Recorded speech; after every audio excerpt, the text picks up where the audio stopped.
Hi, I'm Celia. I'm Soph. We're from the Big Moon. And I'm Matty, and I booked the Lexington.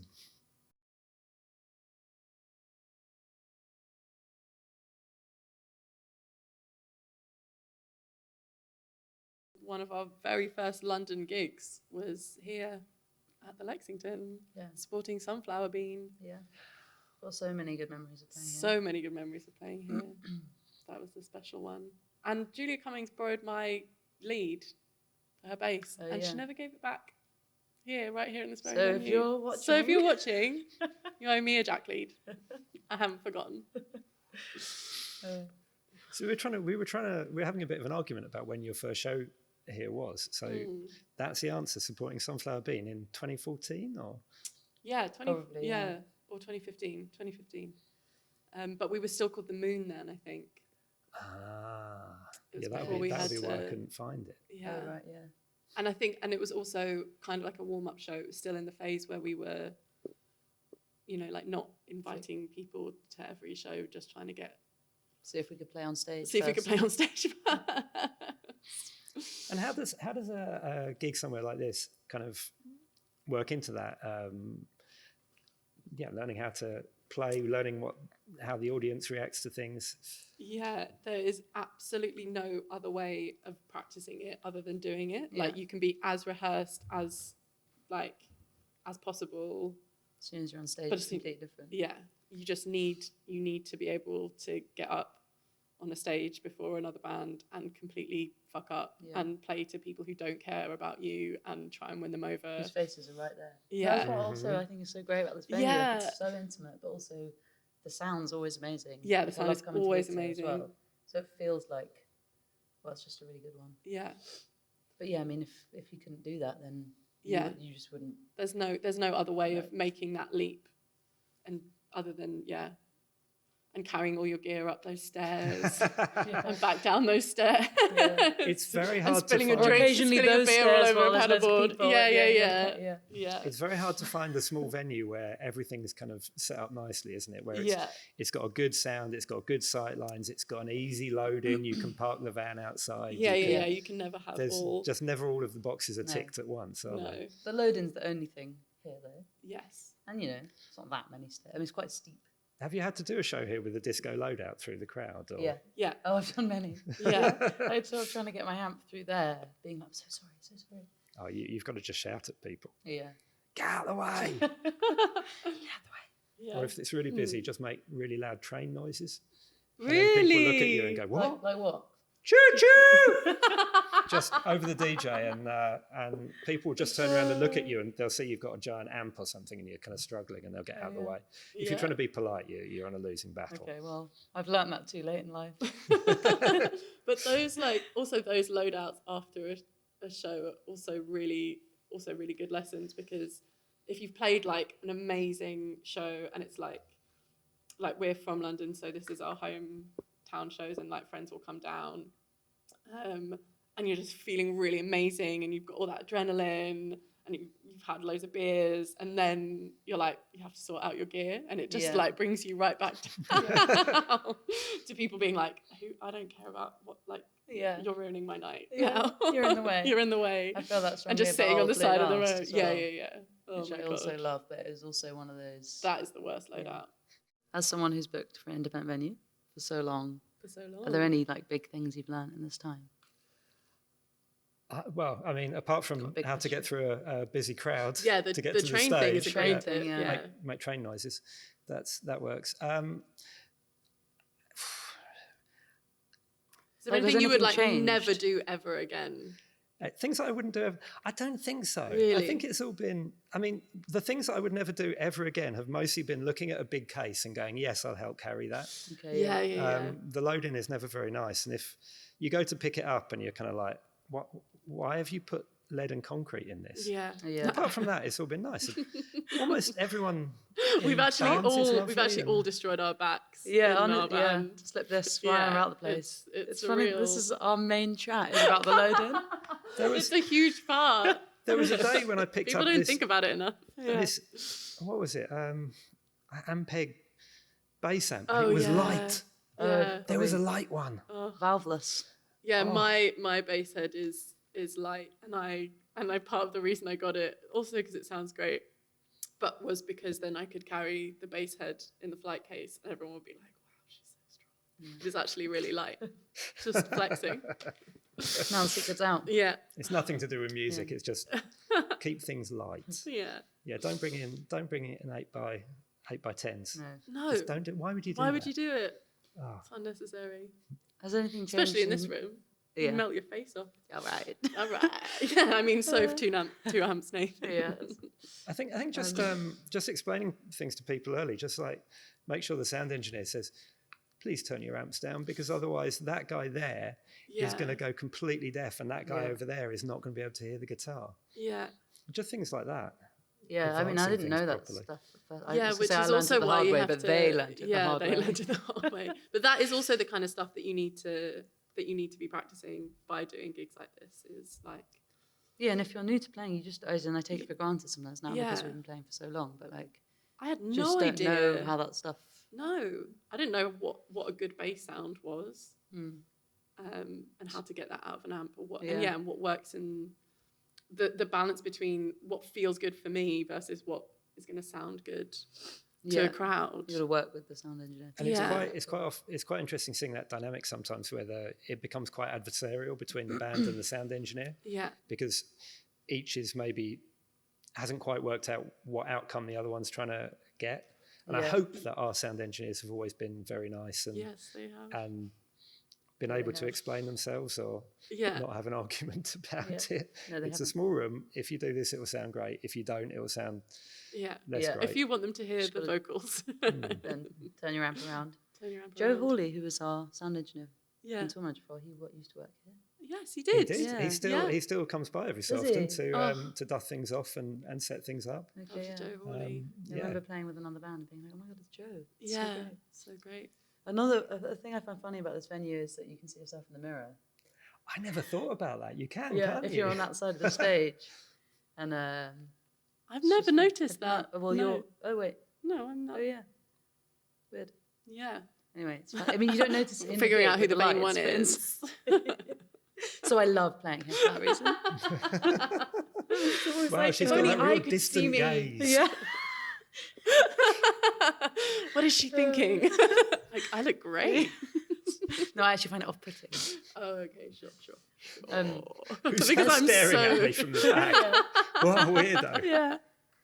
Has in terms of booking bands, has that changed in the past 10 years or so? In terms of how you get in touch with them, or like how it comes about? Well, I mean, I don't know about the last 10 years, but I've been doing this almost 20 years. Okay, and I used to get sent CDs in the post, and you'd open a CD and you'd look at the handwriting and you'd look at maybe the photocopied picture of the band, and you'd be like, are they trying to do a kind of like We're Oasis pose?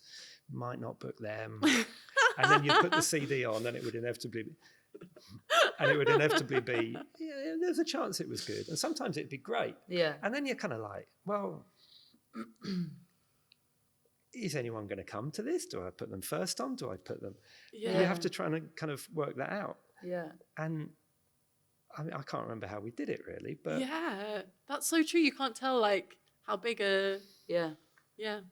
And but anyway, it always sort of worked out. But I remember the first show in about 2005, I did at Madame Jojo's, way before this place, and we sold 5 advance tickets for a 200 cap room, and it was Rand.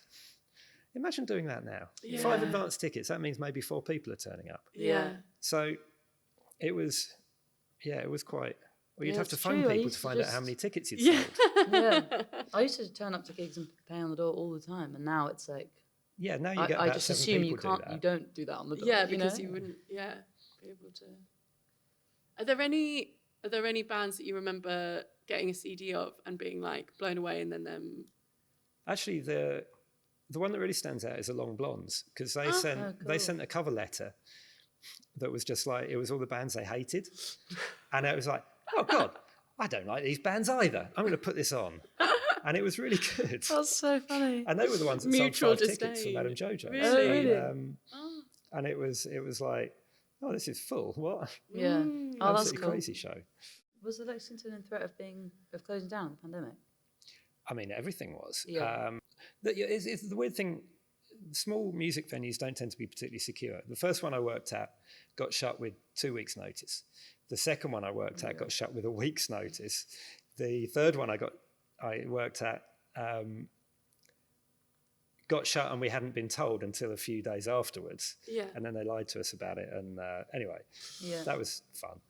And then this place, you know, you're like, oh, there's this funny virus going around. And and then suddenly Boris goes on the telly and is like, yeah, we're not going to stop you going to pubs, but don't go to pubs. Yeah. We're kind of like, and then suddenly you're shut. And Does that mean we should also stop playing music in pubs? Yeah. Wow. And then so we had to do crowdfunding and all kinds of things. And we raised quite a lot of money because people, you know, have good memories of being here and Exactly. enjoy watching bands or enjoy hanging out late. So we raised quite a lot of money from that. And that kind of allowed us to get through. And Music Venues Trust did a huge amount of work with government and got a lot of cash out to support the sector. And without that, there's no chance we would have survived. We're a London music venue in Islington, and we've got bills to pay. lots of rent. Yeah.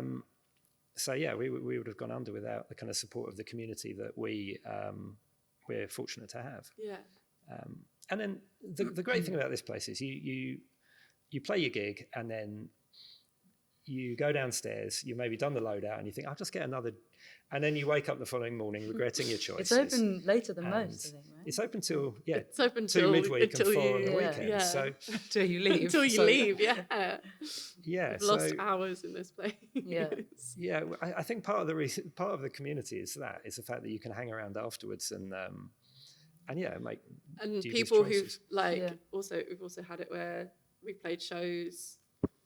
Like when we played at the Scala, we came here afterwards, and then whoever's played at Coco comes afterwards, and then all of a sudden there's just whoever's in town is here as well. Yeah, because you know that there's going to be a load of people from your community here, and it's going to be open late, and it's going to be fun. It is kind of you've got your neighbourhood bar where if you live on that street, you tend to go to that pub.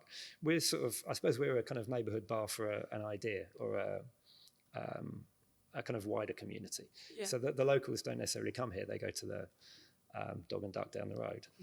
But if you like music, you come here. You either watch a band or you come to just hang out late night. Look to see what might be on rather than following the band and seeing where they're playing. Yeah, exactly. And it's being able to it's like affordable to see bands, and like compared to if you go to like ticket. Exactly, and just seeing bands from like all over the world as well as new bands who are just starting out who've like having their first gig here. We've always done really well in terms of getting European, American, and further afield acts, and which is great. It's really nice to be the first stop on the touring ladder. Absolutely. And if it didn't exist, or these venues didn't exist, they just wouldn't be coming. You know what I mean? Yeah. Yeah. I mean, that's obvious, but it would suck. What keeps you doing it when it is so precarious and so at times thankless? What is it for you that's kept you in it all that time? I think the reason for it is, well, obviously I don't like change. That's probably a big important part. Okay, yeah, great. But no, mostly it's it doesn't matter what I'm doing. It's not being excited about having a band that you know about play. That's great. Fantastic. You get to see a band that you love and that's brilliant. But it's when you go and watch a support band or you go and see someone that you're like, oh, that might be interesting. Yeah. And then you're just sat there you're stood there going, yeah, that's so great. I love that. Just the support act that really surprises you, or the band that you've kind of grudgingly put on, and then you're just like, this is the most kind of magnetic, amazing performance that I've ever seen, or it's that kind of thing. There's a kind of surprise, the kind of excitement of someone that's just incredibly good at what they're doing, and you weren't expecting it, or you had an inkling, but wow. Yeah. Can you tell us about any of those shows? The one, actually, I was thinking about that earlier, and the one that really sticks in my head is part of 5 Day Forecast a few years ago. They had Charlotte Church's Pop Dungeon. Oh my Oh God, my God, it's yeah, you guys saw it on tour. absolute best thing that I've ever seen in my life. And we went down the pub and we were like, oh, well, I guess we'll go and see it. It'll probably be quite fun. And I was stood behind the bar because, kind of round. And for some reason, the engineer had turned the volume all the way up. And I stood behind the bar and watching this. And then just at the end, she did a cover of Chicago by Sufjan Stevens. Yeah. Oh, and I was God. just like, Oh. it was kind of it's one of the most amazing things I've seen. And it was just so kind of unexpected. Yeah. That song Yeah. in kind of this location by Charlotte Church. Yeah, with a kind of a choir, and You had the exact same thing. Yeah, so Where was I that? went I to can't uni. remember. It In was in Bristol? Bristol. Yeah, I went to uni in Bristol, and there's a music magazine there, Crack, that they do, and I was friends with the guys who run it, and then they started this festival. They took over actually this festival, Simple Things, which is an incredible festival, and they really like know the city and know the acts that they're doing, and it's like your best mate who knows across every genre being like, oh, you like this kind of music, you want to see this person, and we're going to put them on like Twin Peaks in an old man sports pub, and like Abra in like a kind of skeezy like old club, and then they put on Charlotte Church's Pop Dungeon in it was just like a hotel or something. it was like in the lobby of Colston Hall. Oh, right, yeah. Or whatever they're calling it now, hopefully something that's not that. And yeah, I was just with my friends who went to uni there as well, and we'd come back because we were playing, Big Moon were playing at this festival, and it was the purest joy I've ever felt in my life. It was completely euphoric. Yeah, one thing that the pandemic taught us that we already all knew is that this industry is so precarious and is like held together with like gaffer tape and beer and Chewing like gum. hope. Like Daffodils is a daffodil. like blind, stupid faith. That, like, Yeah. it blows my mind every day that we continue to do it. Yeah, but we need From it. like, yeah, we do need No, it. I mean, that's why. Yeah. But everything from what we do to what you do to like running a festival is just people being like, I'm just gonna try, Yeah. like, and people will come, right? Yeah. And the money will just come, right? So yeah, like, how important is it that people who have money, brands, people like Free Now, and organisations like Music Venue Trust get involved with supporting independent venues? I mean, I think it's very important from our point of view. The pandemic's a great example. We wouldn't have got through that without external support. The majority of small music venues, grassroots music venues, aren't really very profitable. People do it for love. They, just running a gig doesn't actually make you very much money. Someone turns up, buys 2 pints. Ticket prices haven't really gone up in, 2 decades? Yeah.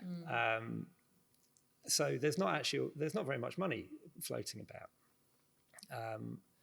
So getting that kind of support allows you to buy a new desk, buy lights, which is invaluable. It's the reality is that we have to. If we were relying solely on live music, we probably wouldn't be able to exist here. But we've got a pub downstairs, and we're open late, which gives us a little bit more freedom. Yeah, I guess if you could do club nights as well. Yeah.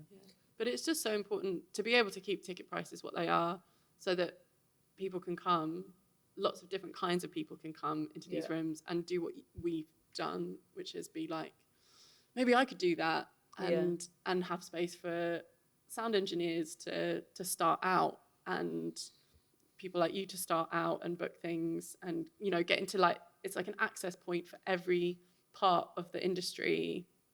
Whatever you want to do in it, you can meet someone in rooms like this that can help you, that you can say, listen to my band, that you can say maybe I want to manage you, or maybe learn what all of that looks like, and make it accessible for as many people as possible to keep doing it. The best kind of booking is when you wander downstairs after a gig, bump into whoever and go, what are you doing in 3 weeks? Yeah. I think I've got an idea. Yeah. And and then you've got to build together, and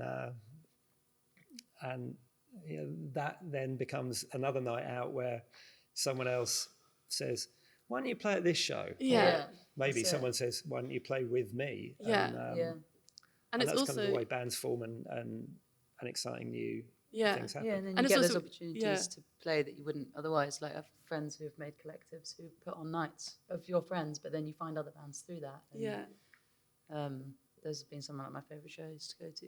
Yeah, and when a place like this has the reputation that it has, it's also where like producers looking to work with new bands come, and A&R people come, and because they're like, like you said, you go to see what's on at the Lexington. You're not looking necessarily at the band that's playing. You just know that if it's new and it's here, then it might be worth watching. Yeah. And that's the importance of having that reputation and keeping that going.